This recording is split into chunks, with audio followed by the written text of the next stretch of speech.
የእሱ ብር ተቆጥሮ ተቆጥሮ ተመዞ ተመዞ አልቅም። የመስፍን ብር እንግዲህ እያንዳንዱ ሰራተኛ የሚመጣው ብር እየተከፈለው ነው ወደ ወንጀል የሚገቡት። አሁንም እነዚህ ሰዎች ለዘላለም መርዝ ለማብላት እንግዲህ ብር ተከፍሎን ነው እያሉ ነው ሲያወሩ። ራሱ እንኳን ትንሽ እንኳን አፋቸው ራሱ እንትን አይላቸውም፣ አይከብዳቸውም። የእውነት እፍረተ ቢስ ናቸው። ነገ ጠዋት ሚስትየዋ ትመጣለች።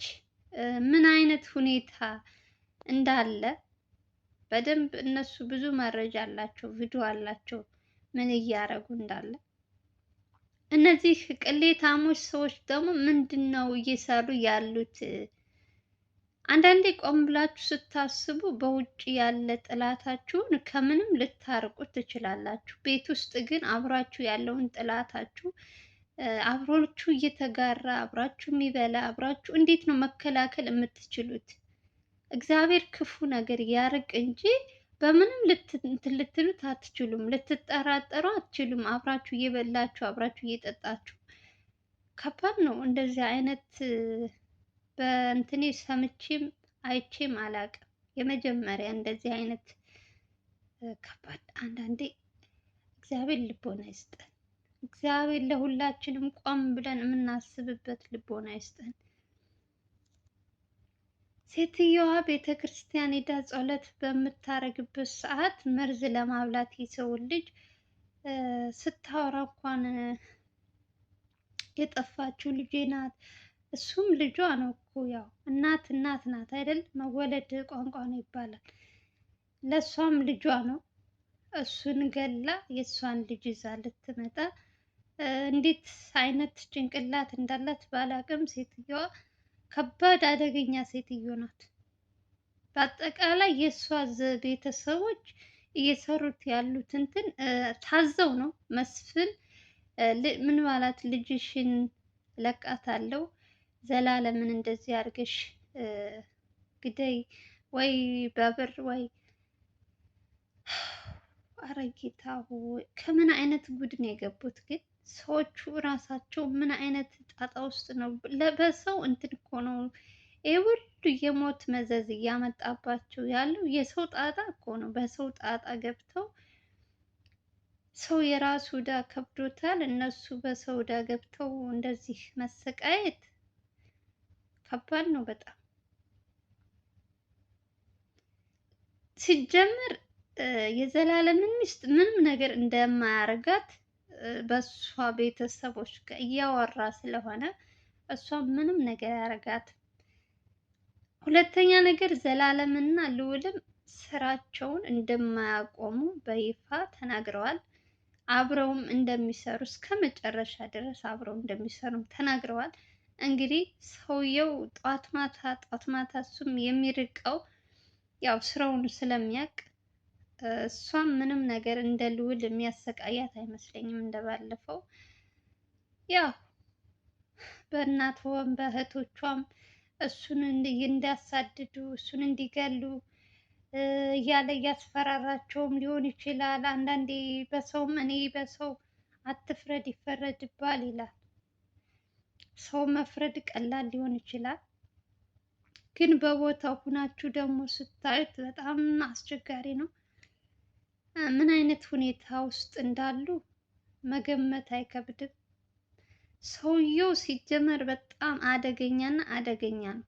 በቃ ለምን አይተውትም ብላችሁ ትሉትና ከዛ ደግሞ እልህ ይዛችኋል። ማለት የሚሰራው ስራ እሱ ከማን በልጦ ነው? እሱ ማን ስለሆነ ነው? ለህግ የማይገዛው እሱ ማን ነው ብላችሁ እራሳቸውን ሲያሳምኑ ደግሞ በፍጹም ያበረታታቸዋል እንጂ ስራቸውን አያቆሙም። እነሱም የመጨረሻ ሁለቱም ጀግና ናቸው። ምንም ተነግሮ የማያልቅላቸው ጀግና ነብር አንበሳ ናቸው። ለምንም አይበገሩም። ለምንም አይበገሩም። በቃ ጠዋት ማታ ይሰራሉ። ሰውየው የተያዘ ቀን እኔ ናፍቆኛል።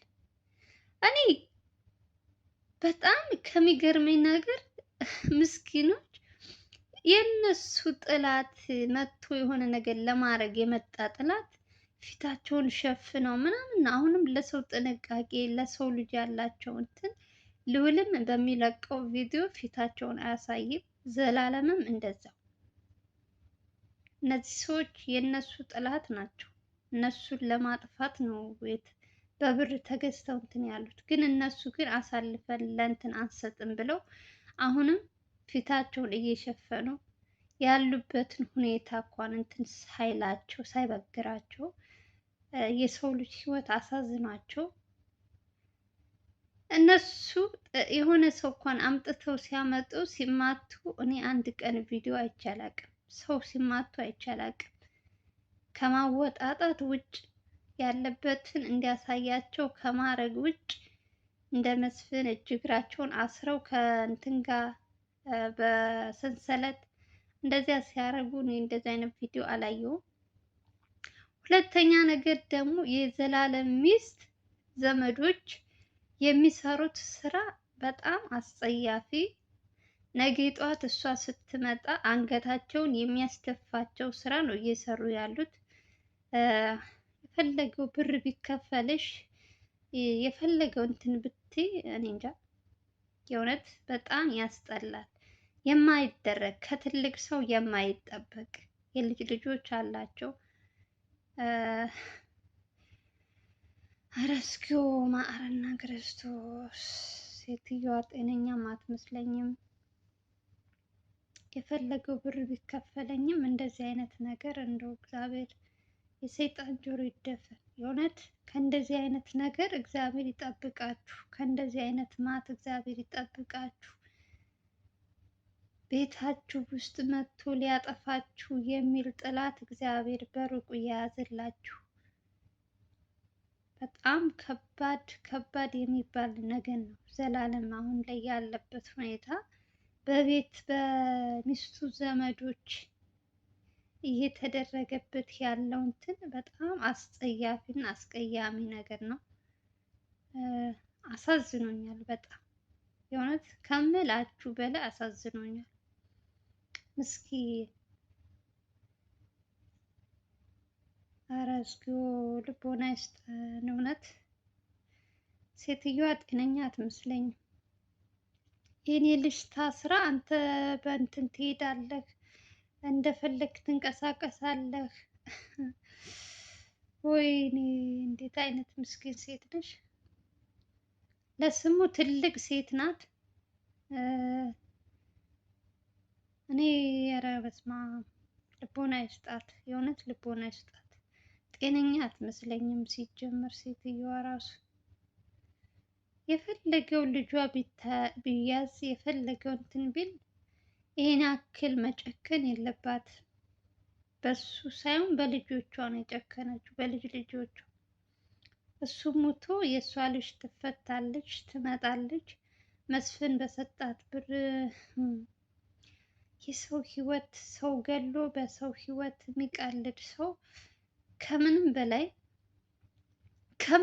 ከሚያስጠላኝ ነገር ውስጥ ደግሞ አብራችሁ እየበላችሁ እንደዚህ የሚከዳችሁ ሰው እኔ በጣም አስጸያፊና አስቀያሚ የሆነ ቃል ራሱ የሚያጥረው ነገር ነው የሚሰሩት ስራ። እንደ ሰውኛ እንኳን አያስቡም። እንስሳ እንኳን ይሻላል። እውነት ሴትዮዋ ጤነኛ አትመስለኝም። ሲጀመር የሆነ ችግር አለባት። የሆነ ኧረ እኔ ምን አይነት እንትን ይባላል? እንደዚህ አይነት ሰው ክፉን ያርቅ፣ ክፉን ከሩቅ የያዝልኝ ማለት እንጂ ከባድ ነው። በጣም የሚያስጠላና ምንም እንትን የሌለው እና አንዳንዴ ከእንደዚህ አይነት ሰው ይጠብቃችሁ እግዚአብሔር፣ ክፉን ያርቅላችሁ። በያላችሁበት ሰላም ፍቅር ተመኘውላችሁ። የምወዳችሁ የማከብራችሁ ውድና ውድ የሆናችሁ ቤተሰቦች ስትገቡ ሁላችሁም ቪዲዮ ላይክ እና ሼር ማድረጋችሁን እንዳትረሱ። ለምታበረታቱኝ የት ወንድሞች ከልብ ነው ምናመሰግነው። ሰላም እና ፍቅር ተመኘውላችሁ። በየትኛውም ዓለም ያላችሁ የሰው ዘር በሙሉ ወዳችኋለን፣ አክብራችኋለሁ፣ ወዳችኋለሁ። ሰላም ፍቅር ይብዛላችሁ፣ ሰላማችሁ ይብዛ። ባይ ባይ። በሌላ ቪዲዮ እስከምንገናኝ ድረስ ሰላም